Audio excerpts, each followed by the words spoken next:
Hello, everybody. Greetings from IGCP Group and MedTalks and HeartCare Foundation of India.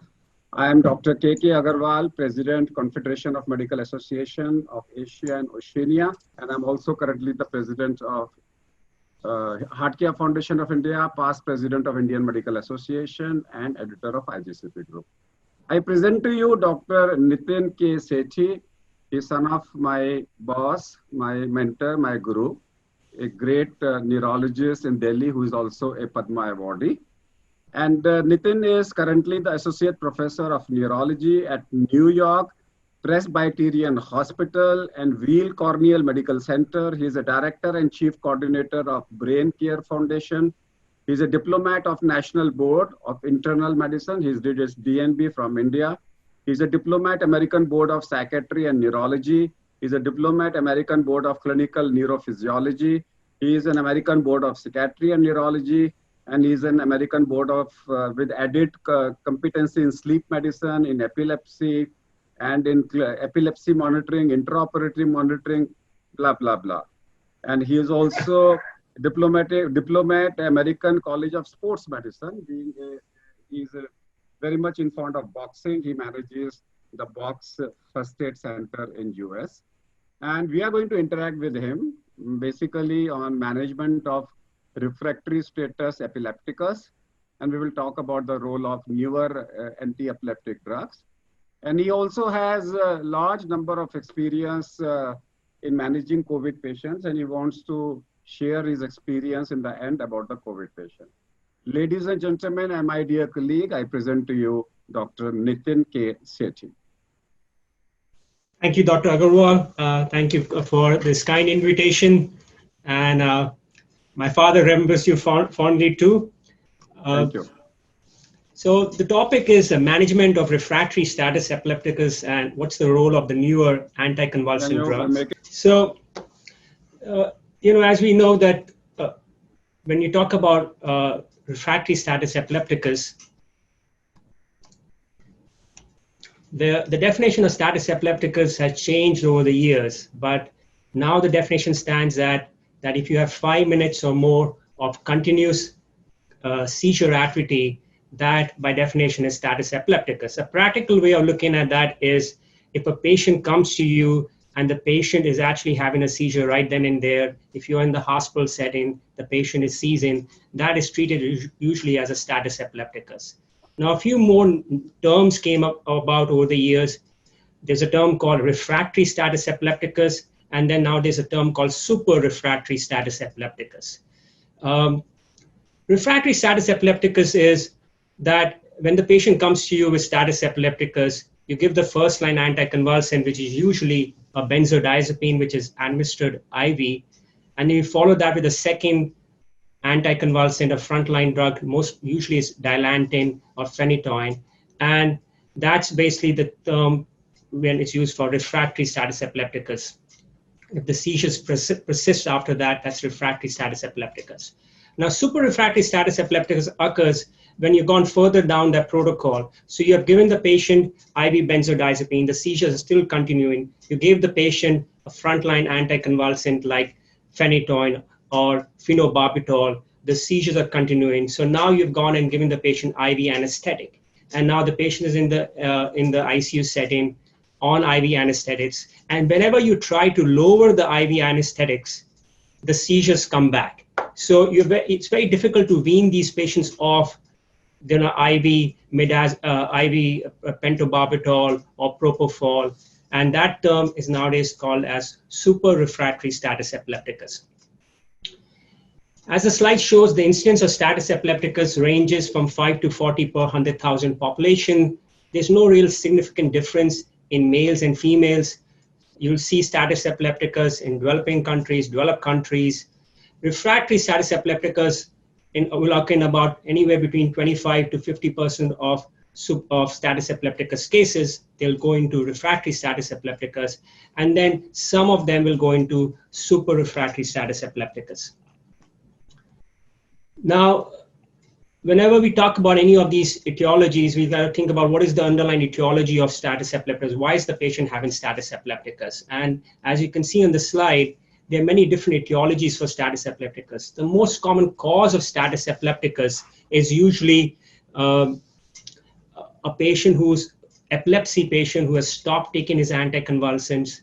Either they are non-compliant with the medication, or they're taking it, but they're not taking it in the right dose, so they are subtherapeutic levels. So that's the most common cause why these patients come in with status epilepticus and then become refractory status epilepticus.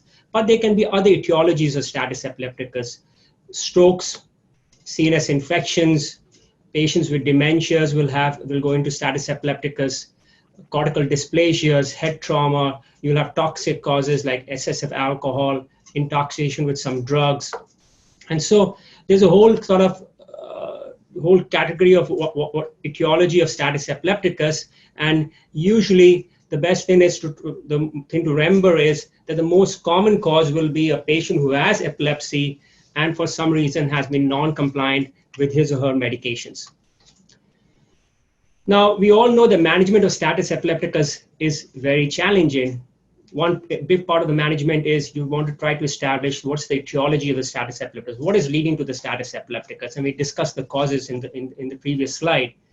But in many cases, you'll find that you are not able to establish a cause. So many cases of refractory, super refractory status epilepticus, you'll not be able to find a cause why the patient is having this.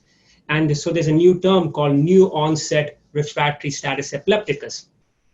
And so usually the treatment initially is, emergency treatment is control the status epilepticus. And as we know, the main drugs which are used in this are the benzodiazepines, and then we'll have the frontline anticonvulsants.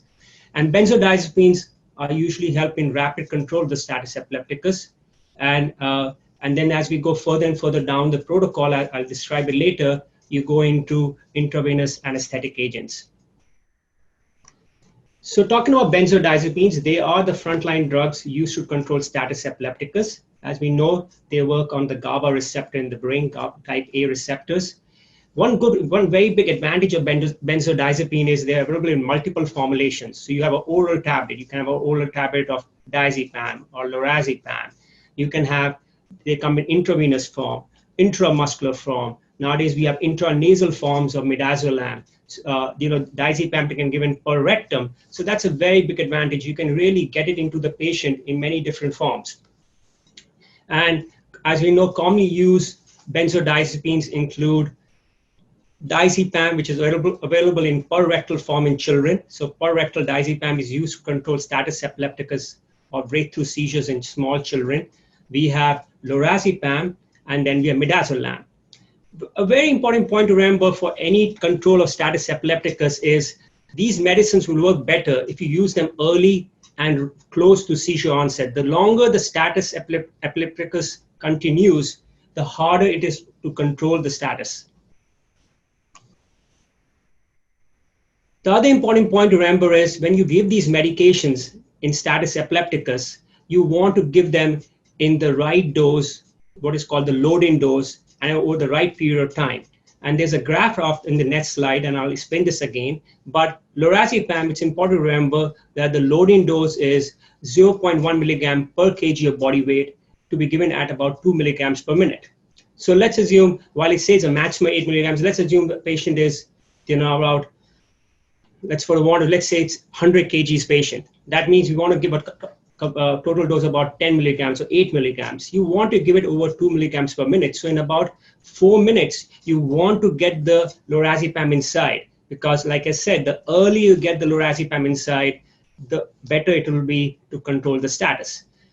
After lorazepam, usually you follow that with a second frontline anticonvulsant, and that will be usually Dilantin, that's phenytoin. And remember, the loading dose of phenytoin, about 18 to 20 milligrams per kg of body weight at rate about 50 milligrams per minute. Now, why is this important? A lot of times, no matter what the weight of patient, we'll give just 1 gram of Dilantin. No, you want to give it based on weight, and you want to give it at the right rate of infusion also.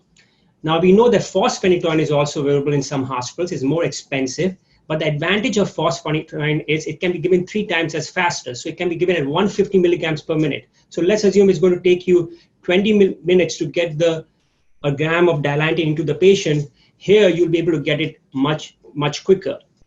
Now, if the seizure is still persisting, you follow that with a second dose of phenytoin. That'll be half of the loading dose. So if you give 10 milligrams initially, you give 5 milligrams per kg of body weight.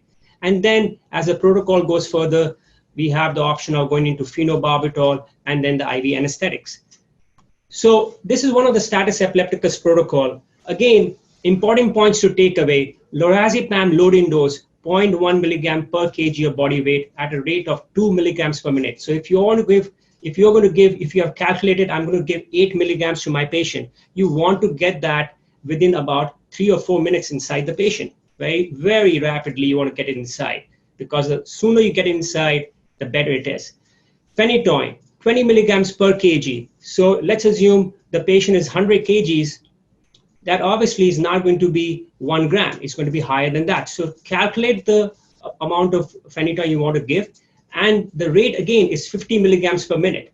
So if you are going to get 1 gram inside, that's 1,000 milligrams, you are looking at getting that inside also pretty rapidly. 10 to 15 minutes, you're getting the phenytoin inside. Now, phenytoin, like I said, the loading dose is the same, but the advantage is if it's available to you, you can give it even faster at the rate of 150 milligrams per minute. Now, if the seizures are still continuing, the patient is still having seizures, you can do a second loading dose of phenytoin, but you use half the initial dose. So if you use 10 milligrams per kg, now you're going to use 5 milligrams per kg of body weight. Now, after that, as you see in the slide, the protocols vary. There will be some centers where they'll say, now we'll give phenobarbital. And the phenobarbital loading dose, as you can see, it's the same as the dilantin loading dose, 20 milligrams per kg of body weight at the same rate, 50 milligrams per minute. Some centers, on the other hand, after phenytoin has stopped, if phenytoin is not working or the patient is still having seizures, they'll directly go to IV anesthetics with either using midazolam or propofol.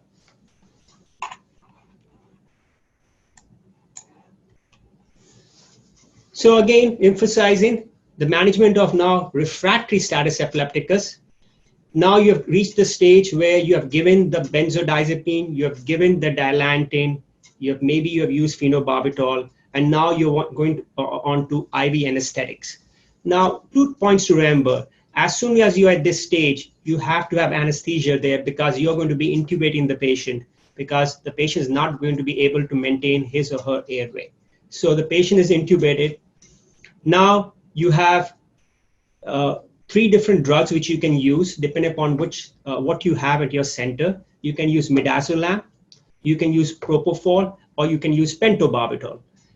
Another point to remember is by this time, once you start giving these medications, what will happen is the patient might visibly stop seizing. So he's not shaking in front of you, but the brain inside might still be seizing. So you usually should have some EEG guidance. If you have electrodes on your head, and in some centers where they have continuous EEG, so you put the patient on a continuous EEG monitor, and now you're loading the midazolam or the propofol or pentobarbital. And as you see in the slide, they use terms called burst suppression. That means basically you keep increasing the dose of these medications till on the EEG, the seizures completely stop. So on the EEG, you see no more misfiring of the brain waves. That's kind of a simple way of what is called burst suppression. So you need 2 things by this point in time. You need the patient to be intubated. So you're already saying that I'm going to need an ICU bed for this patient now. And secondly, you need some EEG guidance as you start using the IV anesthetic drugs. Now, you may say, why does a patient go into refractory status epilepticus or super refractory status epilepticus? Why doesn't the patient not stop after you give the patient diazepam or lorazepam? Well, there's certain reasons for drug resistance. The 2 main reasons are that what has been shown is that there's an internalization of the GABA receptors. You remember I told you lorazepam, diazepam, they work on GABA receptors in the brain. Now the receptor itself gets internalized, it goes inside. So there's no receptor there, and that's why the thinking is these medicines stop acting. There's also an upregulation of this multi-drug resistant protein. And then you're having some neuronal death occurring. There are some excitotoxic mediators being released like NMDA. And these 3 or 4 etiologies are thought to be the reason why a patient stops responding to a benzodiazepine or stops responding to dilantin and is now becoming refractory, super refractory status epilepticus. Now, coming back to status epilepticus management, we know that most of the centers will have dilantin, some of them will have fosphenytoin, will have phenobarbital. The other agents which can be given IV, valproic acid is thought to be very good as a drug to stop status. Now most of the centers have levetiracetam, and the medication which we are going to talk a little bit about, lacosamide. Lacosamide can also be given IV. So when you look at how many drugs you have available IV to treat status epilepticus, you'll have phenytoin, you'll have valproic acid, you'll have levetiracetam, and you'll have lacosamide and phenobarbital. As happens, the drug is chosen based on your experience, how comfortable you are. If you say, I'm most comfortable using dilantin, then you use dilantin. If you're comfortable using valproic acid or levetiracetam or lacosamide, you can use these drugs. And also, obviously, whether the drug is available to you in the hospital or not.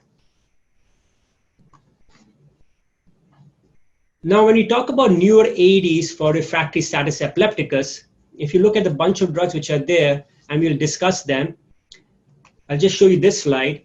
Brevactracetam is a drug which came out recently. Think about it as a newer generation of levetiracetam, but there's limited evidence as of now for use in status epilepticus. So you can certainly use levetiracetam for status epilepticus. Brevactracetam, we have very limited evidence, though brevactracetam is present IV. Now, cannabis or cannabinoid is being used, but we don't have really much management for much recommendation for status epilepticus. Clobazam, very good drug.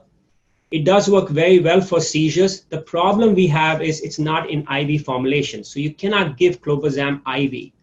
Same thing with other drugs like eslicarbazepine, perampanel, zonisamide. Some of these drugs are old, some of them are new. The problem which is there, most common, is that there's no IV formulation of these medication. So we come to lacosamide, and lacosamide has a couple of advantages. If you look at the slide in the second point, lacosamide basically acts by inactivation of the voltage-gated sodium channel, so it works on sodium channels. Look at the bioavailability, it's 100%.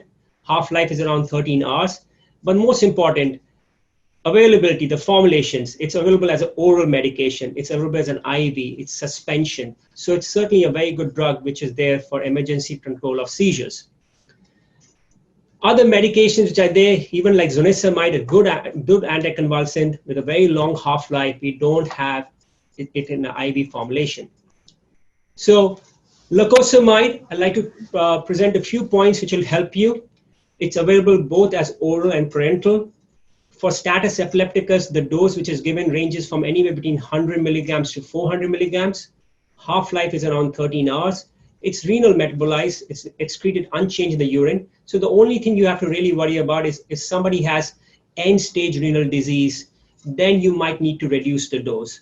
It's otherwise generally very well tolerated. And there are now multiple studies which have been done, case reports which have been done, which have shown that this medication works very well.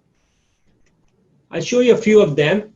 As you can see, it's been tried in both patients with convulsive status epilepticus, non-convulsive status epilepticus, focal status epilepticus, and seems to respond well in all those 3 different types of settings. It's been used in children, it's used in adults, seems to respond well. I'd like to kind of one main study which was done was a systematic review of lacosamide in status epilepticus, and it was found that the efficacy was comparable in both non-convulsive and convulsive status epilepticus. It's even better in focal motor status epilepticus. Main adverse events you worry about, lacosamide can cause some dizziness, some abnormal vision, some diplopia, ataxia. The strength of this medication, there's a very little drug-drug interaction. You can use it IV and you can give it rapidly inside. Now people will say that they worry about the cardiac side effects of this medication. Yes, there is a dose-dependent prolongation of PR interval, But even patients who have AV block, they have not experienced any clinically significant side effects when you give it to them. And there certainly has been no instance of second or third degree AV block. So you can consider cardiac monitoring when you use it with other PR prolonging drugs like carbamazepine or lamotrigine, but otherwise it actually has good cardiac tolerability. And the only other thing I said, you need to adjust the dose when you're thinking of when you have a patient with severe renal impairment or end-stage renal disease. So summarizing this topic, I kind of went over the terms of refractory status epilepticus. So refractory status epilepticus means when a patient continues to have seizure despite administering the first-line anticonvulsant, which is a benzodiazepine, and one second-line medication like IV anti-epileptic drug like Dilantin. Now, at this point in time, you have a couple of options. You might say, I'll straight away go to IV anesthetic. You might say, no, hold on. Instead, I gave Dilantin, let me give a second anticonvulsant like levetiracetam, or let me give IV lacosamide and see what happens. So the IV formulation of lacosamide you can use as right after you use your benzodiazepine, or you can use it once you have used your benzodiazepine, you have used Dilantin, now you follow that up with IV lacosamide. Benzodiazepine remain the first-line management. They are short-acting, quick-acting. They are followed by a longer-acting medication like phenytoin, fosphenytoin, phenobarbital. I mentioned levetiracetam, valproic acid, and now you also have lacosamide as an IV formulation. Now, once patients are not responding to that also, unfortunately, then they are going into refractory status epilepticus, and then you have to go on to the IV anesthetic medication like midazolam, propofol, or pentobarbital. Remember, by this time, they are intubated, they've lost the airway. You need an ICU bed to manage them. You need some EEG guidance to know exactly what you're doing. And for some reason, when you try to take them off the medication, if they again start going back into status epilepticus, then that entity is called super refractory status epilepticus. So summarizing, lacosamide is a relatively new anticonvulsant, but it has proven efficacy in the management of refractory status epilepticus. It has an IV formulation. The IV dose ranges from anywhere between 100 to 400 milligrams, well tolerated, very few drug-drug interaction. You worry about the cardiac side effects and the PR prolongation, but actually when you do studies, you find that patients tolerate it pretty well. No instance of second or third degree AV block. And like I said, quick to administer and usually works quite well. Thank you. Thank you, Nitin. I'll try to summarize by asking you 5 different questions. My first question is, what is about this new drug public should know? Lacosamide, what public should know? What is the public education? Agarwal, the main thing which people should know is that, one, it's available as an IV formulation, so you can use it IV. So you can use it in the ICU setting, you can use it in the inpatient hospital setting, you can use it in the status epilepticus setting. It's relatively very well tolerated, very few drug-drug interaction. Only thing you have to remember is if you have a patient with end-stage renal disease, you might have to do some dose adjustment. Otherwise, excellent medication, very few side effects, and used extensively nowadays in our hospital. Can I give them a hope? Can I give them people who are having status epilepticus, who are refractory, who are getting recurrent admissions? Can I give them a new hope that they also now have something new in the armamentarium which can be helpful to them, which can also be orally available? Exactly. That's the way I'll say it. One more drug in our armamentarium of drugs which you have, and makes you more powerful as a doctor, that you'll be able to help some of these patients when you use it IV. A general practitioner who is managing a ER in his nursing home, or he's seeing a patient in his clinic, what is the message for him as far as lacosamide is concerned? Can he use it? Do you have to refer him, or he can use it in his clinic?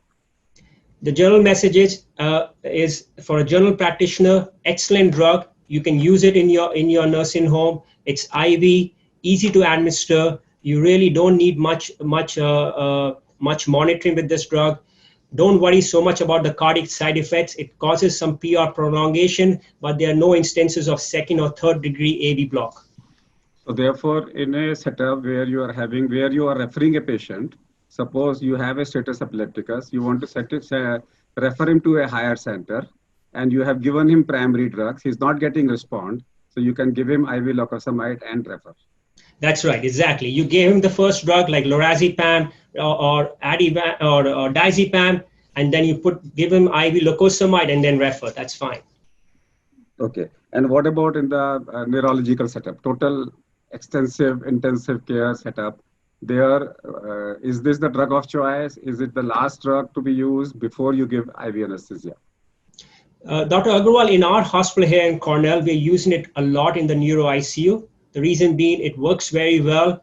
Like I said, the same points, very few drug-drug interaction, easy to administer, easy to load. So even in big centers, it's being used, and we are using it. The idea is we want to avoid a patient going on IV anesthetic. So if we can stop the status epilepticus by using drugs like lacosamide or valproic acid or dilantin, that's the goal.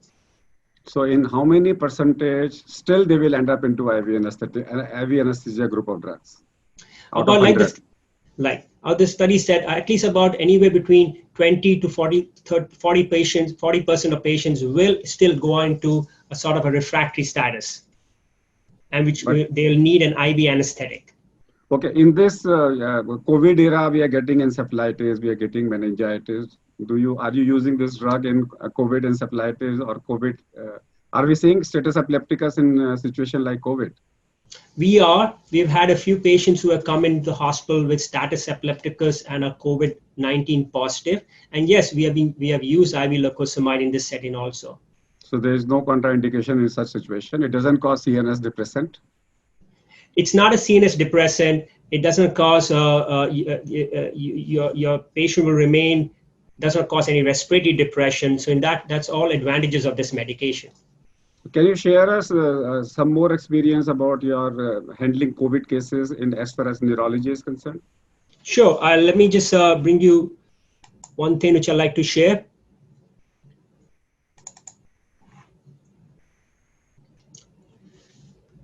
Can you see my slide? Yes. So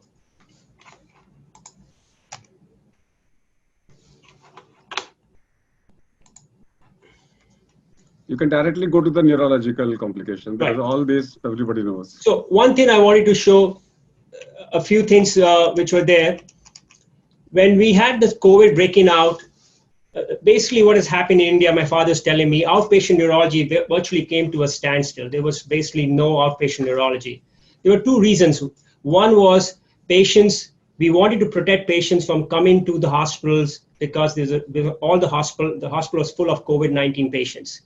And the second thing which we found was patients themselves are very apprehensive of coming to a doctor, coming to a neurologist, whether the office practice is there in the hospital or outside the hospital. They just didn't want to step out of the house. They were so scared of getting the COVID-19 infection. So outpatient neurology, all our practices, they virtually came to a stop. Inpatient neurology also virtually came to a standstill. So leading up to this pandemic, we got orders to discharge all our patients. So we discharged all the patients in the epilepsy monitoring unit, because the idea was that we are going to get such a surge of patients that we needed to keep the beds free for the COVID-19 patients. So the stroke unit, epilepsy monitoring unit, which are a big part of neurology inpatient services, were closed. The neurological ICU became incorporated into the medical ICU. So literally the entire neurology department became a part of the medicine department, you can say. There was extensive reorganization of the neurology services. So, we have a couple of services in the hospital. We have a consult service, which does consultations, neurology consultations. We have a stroke service. We all collapsed them, and it just became one service. There were a couple of reasons why I do that. We wanted to reduce the risks of exposure to the staff. So let's assume you're going inside the patient's room to see the patient. Either the resident will go in or the consultant will go in. You'll not have an entire team of doctors going in, because if the entire team goes in and the patient is COVID-19 positive, all the people get quarantined and they all get exposed to the virus. So there's a lot of reorganization of the services. How do we protect the residents? How do we protect the doctors inside the hospital? Do we need one doctor going 4 times a day to look at the patient? Can he look at the patient only once? Can he use an iPad to look at the patient? All these things were thought about. Obviously, there was a redeployment of the neurologists. We were all redeployed. Some of us were sent to the emergency department. A lot of us were sent to the inpatient medicine floor. Some of us were sent to the intensive care units. We had new protocols which came out. As you know, neurologists are famous or infamous for doing a very long examination. We check everything. Well, do we need to do that? We don't want to spend half an hour in the patient's room who has COVID because you risk getting exposed to it. So can you do a more restricted neurological examination? Can you do the examination remotely with the help of an iPad? There's a nurse inside the room, and she is directing the patient to do what you are telling the patient to do. Can we do CT scan in place of MRI? The reason that came about was that once a patient uses a CAT scan or MRI and he or she is COVID positive, it takes 1 hour to wipe the machine clean because the machine has to be completely wiped clean. So protocols change. Do you need the imaging? If you don't need the imaging, if it's not going to change your management, don't do a CAT scan. Say, okay, fine, I don't need it right now. Just do an examination. So there's less testing. And then there was change in the stroke unit metrics. Like, for example, in stroke units, everybody talks about the door to needle time, how long it take to get the TPA into the patient. Now, we had a lot of problems. The patient is restricted. Getting the patient to the MRI is difficult because the entire staff has to wear the personal protective equipment, take the patient to the MRI, get the MRI done, then the MRI has to be cleaned out. So the stroke unit metrics change. Can we get the TPA into the patient within the golden hour, or it takes more time? We all, as doctors, learned new things like personal protective equipment. How do you put on a personal protective equipment? How do you put on a N95 mask? How do you put on your gloves? How do you put on the gown on top of you? How do you take it off? So there were all these videos which came out. We all had to take those videos and be certified. Before we went inside the unit, we had to demonstrate that to an instructor that we knew how to put it on, how to take it off. Then with COVID-19 neurology, Dr. Agarwal, a few things which I saw in my own hospital. We had patients with myasthenia gravis who were presenting with COVID-19 and an acute exacerbation of myasthenia. There's a question, how do you manage them? As we know, there was a concern that in COVID-19 patient, you should not give steroids. So now you have a patient with myasthenia coming in, you cannot give steroids. Should you give steroids? Can you give IVIG? Also, hydroxychloroquine, which was being used a lot for COVID-19 in the past, as you know, it's contraindicated in patients with myasthenia gravis. So how do you manage a patient with myasthenia gravis who also has COVID-19 infection? Very hard. Epilepsy patients, like you asked me, some of them were presenting with status. Some of them were COVID positive. Some of them were COVID negative. How do we manage them? We did not want to keep them in the hospital too long because the hospital is full of COVID-19 patients. So if the patient is COVID negative, how do you manage him? How do you control the seizure and get him out quickly? We had 2 patients who presented with COVID-19 and had diplopia and vision problems. And this was reported kind of like a Guillain-Barré syndrome. We had 1 COVID-19 patient, I remember, was presented. She had dissection of the carotid artery because she had been coughing so violently with the COVID infection. Then acute stroke, we have seen a lot of new stroke coming in, and this thing has been now studied. What is the correlation? Does COVID-19 make people have more strokes? How do you best manage these patients? So a lot of these things which were coming out was how to do it. Last slide, which is also important, was how do you reorganize your labs in the hospital, neurology labs, when the COVID-19 pandemic is going on? Again, technicians are very worried of getting the infection. So you tell a technician, now you need to go into the patient's room. The patient is COVID-19. You wear all this mask, and you have to stay inside the room for 25 minutes to get the EEG done. You can understand there are a lot of concerns. So we kind of reorganize our services, less of testing. Does the patient need an EEG? If he doesn't need the EEG, can the EEG be very, very short EEG rather than a very long EEG? How does the technician put on the mask and take off the PPE? Can we use disposable electrodes? Once the technician comes back from the lab, how do you clean the entire machine? So a lot of these things were discussed about how to kind of manage the COVID-19. And my thoughts are, my experience has been that when I hope and pray COVID-19 does not hit as a surge in India, but Indian doctors, Indian hospitals will have to think in the same way, because it's very easy that you get exposed to COVID-19 patient and then you get your entire staff quarantined. So you really have to think a lot about reorganization of the neurology department, medicine department, cardiology department. How do you manage these patients who are COVID positive? How do you protect the patients who come to the hospital who are COVID negative and they don't want to get COVID while they're in the hospital? So a lot of these things went on. Obviously, I'll show you one slide which is there. This will lot change in New York. As you can see, as for a city that never sleeps, the city is sleeping. The streets are empty, parks are empty. You see a squirrel there. There's no children playing, nothing. We have seen a lot of new signs which have come up. As you can see, we have what is called as contactless delivery, social distancing. Savannah Bhavan put up a whole sign about eating vegetarian food during the COVID-19 pandemic. All these signs are now there in New York. As you see them, they're all public signs about staying 6 feet apart, stay home, wear a mask. And really, there's been a big sort of a public sort of a learning curve, educating the public how to protect themselves. Last but not the least, there have been some good signs also. As you can see, these are signs outside my hospital. People have put up a whole poster saying they are very grateful to the medical staff. And it's been a challenging time, but it's been also a big learning curve. So can I take a few more questions with that? And before that, I say is you said 30 minutes of neurological time. And we have a Singapore guidelines available.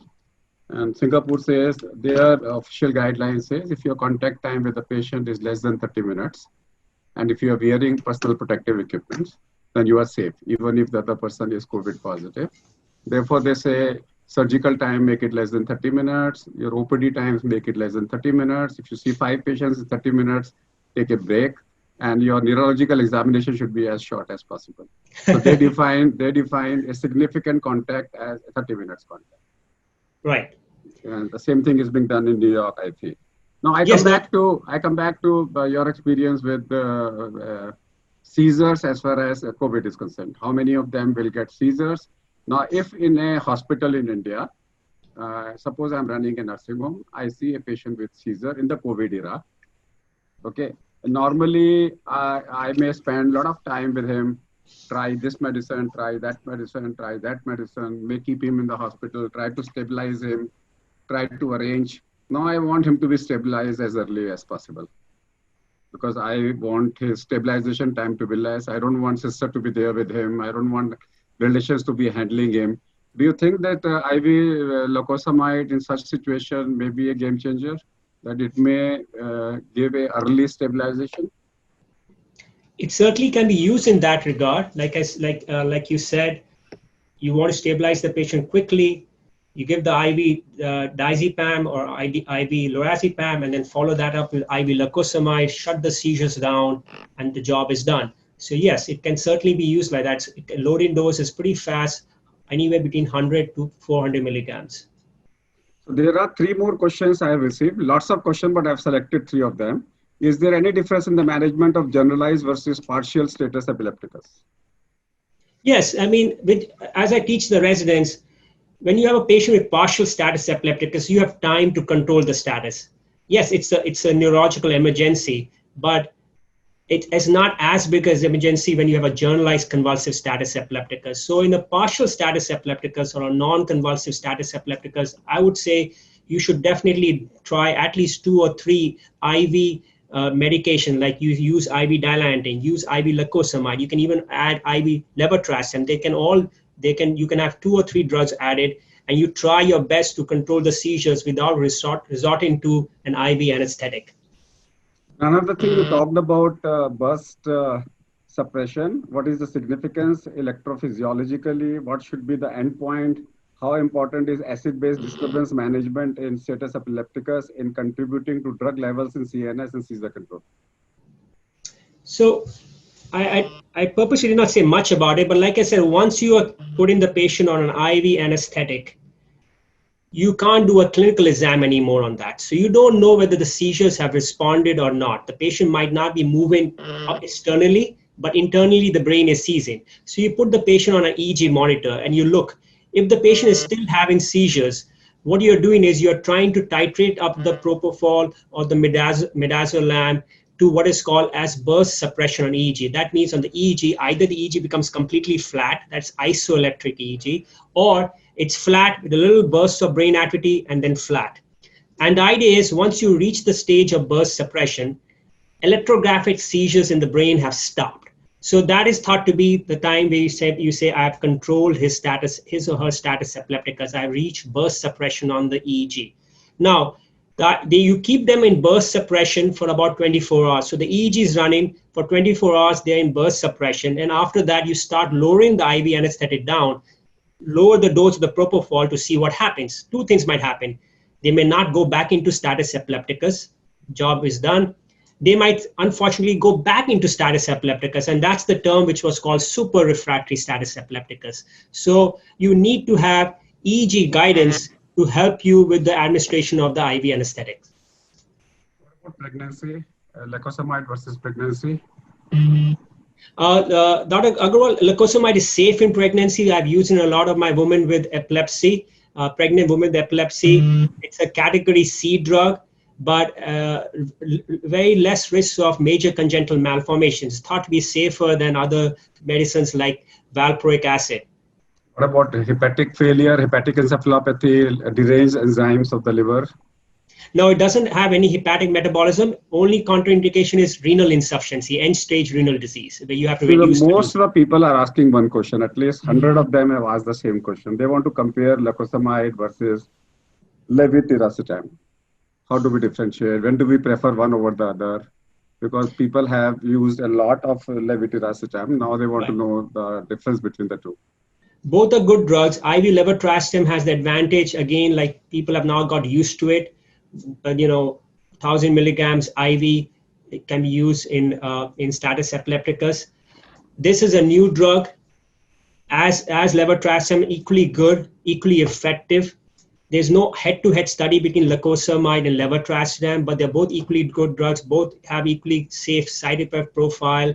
And so I will say that you should try it and see how you feel, how comfortable you feel. It's easy to administer, it's IV formulation, and you'll have, like you had said, Dr. Agarwal, another drug you have in your armamentarium to use when you're confronted with status epilepticus. Do you feel that if I give him first levetiracetam and if it is not effective, I can try lacosamide? You can either use it like second line, like you give IV levetiracetam first, and then if it did not work, you follow with IV lacosamide. You can even use IV lacosamide first. If it doesn't follow, you do IV levetiracetam. So that's how you treat status epilepticus. You do benzodiazepine first, and then one of these other drugs, either one or two of them. And another thing is, a couple of people are asking about it, COVID encephalitis, 1, COVID Guillain-Barré syndrome, 2, and COVID meningitis. And 4th is presence of COVID in the CSF. Right, so COVID encephalitis, I would say I've read a lot of EEGs on patients who have COVID-19. Just last week, I read a patient who's 96 years old with COVID-19 disease in the ICU. And most of the EEGs have shown basically a diffuse encephalopathy, diffuse theta delta slowing. So there's not really an encephalitis, it's an encephalopathy where they have a cerebral dysfunction because the brain is not working well. We still don't know whether COVID-19 is actually a neurotropic virus. No study has shown that it actually is a neurotropic virus and causes encephalitis like Japanese encephalitis. It does cause an encephalopathy. And you might say the encephalopathy is also because they have multi-organ dysfunction. Their kidneys are not working, the livers are not working, so the brain is not working. We have certainly seen a few patients with, like I showed you one with diplopia. There have been reports of Guillain-Barré syndrome with COVID-19, few reports, case reports. So yes, that has definitely been there. And the association with stroke. Topiramate in status epilepticus? Topiramate, very good drug, broad spectrum anticonvulsant. The only problem is there is no IV formulation of topiramate. It's only oral. So how are you going to get it inside the patient when the patient is actively seizing? Can you describe the patient who have a large vessel stroke with COVID? The patient with large vessel stroke with COVID is a patient who's coming in with a stroke of the right MCA, and nowadays, every patient who's coming to the hospital is being checked for COVID. There's no patient who's admitting to the hospital who's not checked for COVID. In fact, now, the other day, I got an email from the hospital. We feel that COVID is going to remain with us for some length of time. So now they are kind of reorganizing the hospital again. Part of the hospital is going to be for COVID positive patients. Part of the hospital is going to be for COVID negative patient. Now, if a patient with stroke comes in and he's COVID negative, he goes to the part of the hospital which is for COVID negative patient. Every doctor, every nurse who goes in to see that patient has to be COVID negative also. So the doctor and nurse also have their testing done to make sure they're COVID negative. So do you feel that all patients who are epileptic patients in a general practice should we get their antibody test done to find out their status, or get their COVID test done? Or if they are coming with, even if they say my seizure is increasing, we go ahead with the COVID test? I think even Dr. if they have no fever? No, I think Dr. Agarwal, that would be very hard logistically, but to protect, nowadays I was telling my father also, you should think about every patient who comes to see you in your office or in your hospital as potentially COVID positive, because you need to protect yourself, because the patient comes in and your staff all gets exposed to it, then you're in big problem. So every patient who comes in should be wearing a mask. Every patient should be wearing a glove. So now when we have opened the hospital again, before the patient comes in to see me, he or she will get a mask and gloves from the security guard. We have made the waiting room such a way that only like 5 or 6 patients are separated by 6 feet apart. And we have now divided the OPD time for the doctors. So like I have a slot from like maybe 8 to 10. That time only my patients are going to be in the waiting room. Then from 10 to 12, some other doctor will be there. So we have opened up the OPDs for a longer period of time over the day, but small slots, because we don't want patients to be clustered in the waiting room. On a normal day, to enter the elevator, there are 20 people waiting to enter the elevator. We can't have that. So you really have to reorganize the hospital so that the patients are protected and the doctors. Do you think that in New York, number of cases are going down? The only silver lining is the number of new patients coming to the emergency department, getting admitted, is declining significantly. That means your growth rate is reducing. Number of new cases today versus tomorrow. Yes, but unfortunately, Dr. Agarwal, we still have about, I would say, in New York City itself, about 2,000 plus patients who are in ICUs, all with COVID, all of them on ventilators. Once they go on a ventilator, they are staying on the ventilator for about 2 or 3 weeks. And unfortunately, these are the people who are dying. So every day when the death toll comes out, it's still ranging between, at one time it was 800 a day. So death will continue for next 14 days, because time to death is 14 days. Right. And these are the cases. So death rate we don't even bother about, because death will occur. If you have serious patients, 15% of them will die. That exactly. We all know. You're right. So if the new cases are coming less, and there is a study which I saw that 20 to 25% of New York population at random, they have tested antibodies, they are positive. Right. If that's so, and if the number of cases are going down, do we feel that the herd immunity level for COVID is 20 to 25% or 30% and not 66% as it has been said? Because what I'm saying is, in whichever city we are seeing, Korea, approximately 20% of the population has got infected. And if in India also 20% of population, say in Mumbai, in Delhi, if 20% of the population gets infected, you probably your peaks starts reducing and you start getting less cases. Otherwise, what is the reason of getting less cases in New York? The thinking is exactly like you said, that probably a lot of people have got it. Either they had mild infection, they remained asymptomatic, or they never came to the hospital. But when they're checking the public, like you said, a significant number of them antibody positive. So if you have COVID antibody positive, the thinking is that you have some amount of immunity. We don't know whether it's lifelong or not, but the thinking is that likely reinfection, if it occurs, will be mild. So they're talking about an immunity passport also. But you're right, probably that's what is happening in New York. It's kind of burnt out here now. And what about other states in US? In US, Dr. Agarwal, a lot of the country has already opened. Big parts of Texas, Georgia, they are already opening. So before I take that, there's one more question. Can we combine Valproate and Topomac? Well, you can certainly. IV Valproate is available. Topiramate is not IV. The only other concern I'll have is Valproate causes increase in ammonia levels, and so does topiramate. So when you give both Valproate and topiramate, both working to the liver, hepatic metabolism, you might have a hyperammonic encephalopathy. So I would usually not combine, valproate with topiramate for that Okay, what reason. about loss of taste and loss of smell as a presentation in COVID in New York? We saw it a lot. Not initially, we're not sure, but then I think, like, every respiratory virus will cause loss of sense of smell. Now, whether that's special to COVID or not, it's not clear. But we have seen a lot of dermatological manifestations with COVID. Uh, so And what now, about walking dead patients? Walking dead patient, otherwise all right, neurologically conscious, and otherwise we see hypoxia, silent hypoxia, oxygen level 60, 70, and talking. Otherwise, neurologically no symptoms, but right. very severe hypoxia. Exactly. There seem to be patients who manage hypoxia pretty well. They'll have oxygen saturations in the 80s, even lower than that, and seem to be asymptomatic. Checks X-ray will show bilateral infiltrates, but they seem to be doing well without being on a ventilator. And what about inflammatory? We call them as, instead of saying them, we say this is inflammatory and thromboinflammatory disease. It causes lots of thrombosis, D-dimer is positive, Right. and all the Yeah. cases should be on TPA, or they should be given on heparin.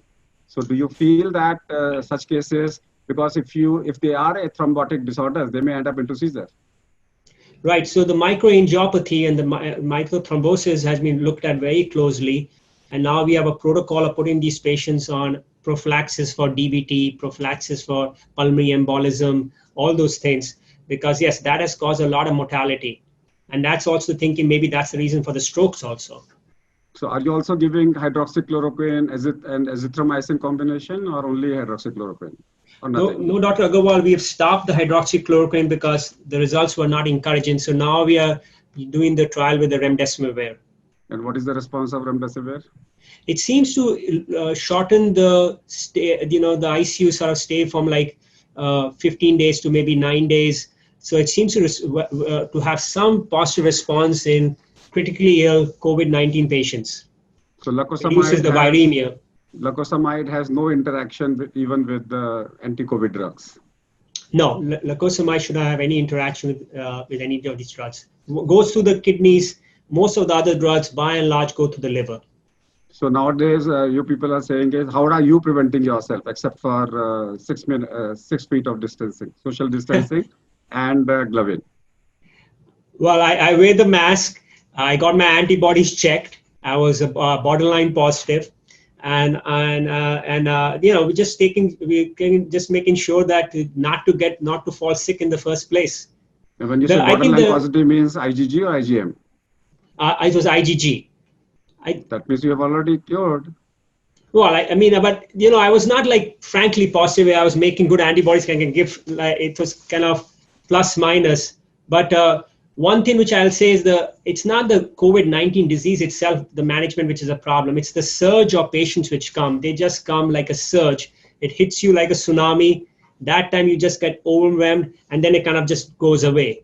So that's what happened. We got a surge, and now, in fact, the whole hospital is practically empty because there are no patients there.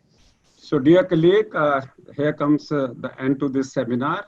You have seen, he started with epilepsy, ended up with COVID. I will start with COVID and end up with epilepsy. We know that COVID is going to stay. We know you have to live with Corona. You have to live with COVID. You have to make him a friend. You have to take precautions so that he lives with you, yet he does not damage you, does not enter your body. You need to increase your immunity so that even if he goes inside, he is only taking a friendship with you for 14 days and does not damage your lungs, does not damage your heart, does not damage your brain. Otherwise, it will cause a proteon manifestation. You take care. When you know that you have to live with COVID, so is true with epilepsy. Epilepsy, you have to live with it. If you have to live with it, you have to live with it. You have to make friendship with your epilepsy. You need to know everything about epilepsy, and you need to control. You need to know what can precipitate epilepsy, and now you need to know that it is possible. You know, Bhagavad Gita, Krishna said, "Whenever, don't worry, I'm there."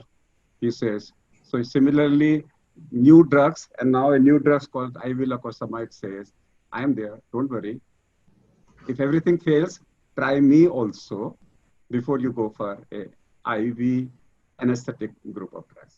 Thank you, Nitin, to be here with us. And it was wonderful having you with us. And I'll pay my regards to your dad. I'll also speak to him. And I'm very sure that all our listeners, they got benefited with this seminar. And I thank all of you to be here with us.